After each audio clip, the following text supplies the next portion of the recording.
your CMC profile, you say that you've fallen out with the abstraction of notes on paper. Why? What's missing in that kind of conventional method of composing for you, or what's it failing to do for you? I think it's more about where I came from. Being a composer, you have the necessity to communicate with musicians via notation.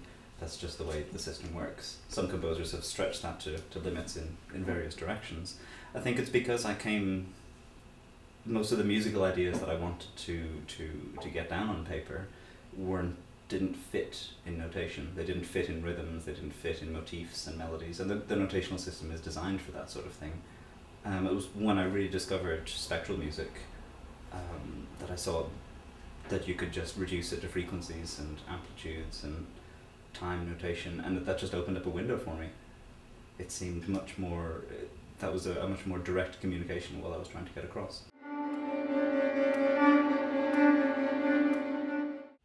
The usual models that I use to explain it, when I have to explain pieces to anybody really, it's usually about one object which keeps changing, but it's always standing still. It's almost like seeing a painting where it's the same thing painted in lots of different ways.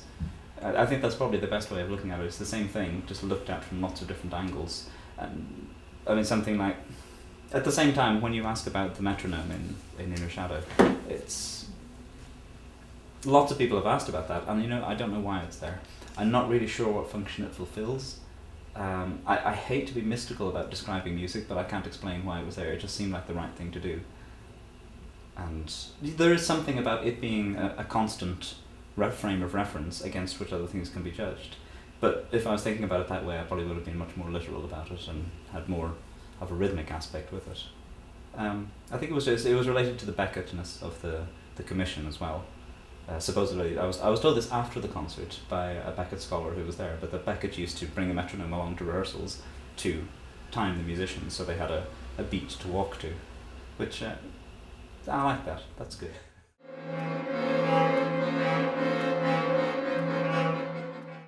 The composers around me that I find to be similar, working in the same vein that I am, I think if anything we're reacting against the control issues of composers, particularly coming out of the 70s and the 80s, that music was a lot about control. More and more control, more minute control. It's interesting that you mentioned micromanagement earlier. If anything, that's what I'm trying to move more and more away from, and trying to give more freedom back to the performer. It has to be the right performer who's on the same wavelength as me, but particularly pieces over the last 6 months to a year that I've been writing are much more interested in allowing the performer to work within a limited set of sounds, and it's not improvisation, it's bounded improvisation at best, but I want to give it back to give the performer some control in the piece again.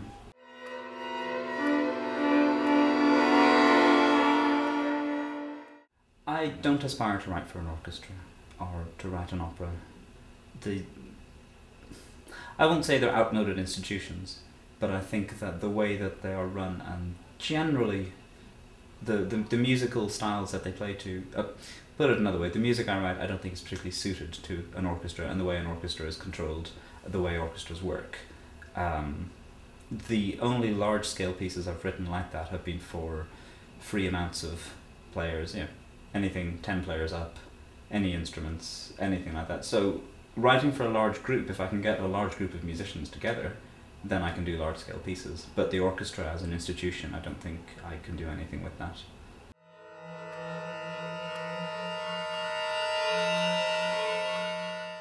At the moment I'm working on quite a few pieces that involve text pieces, basically, process pieces, where, as I was saying earlier, control is largely out of my hands.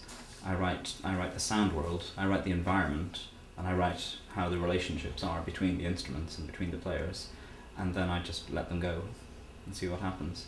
I mean, I've got a large-scale piece which will be hopefully for wind, a large wind orchestra.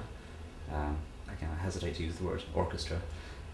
Massed wind instruments, which is purely text-based and involves there's no written notes. It's all about listening to the other players and relating to them in particular rules.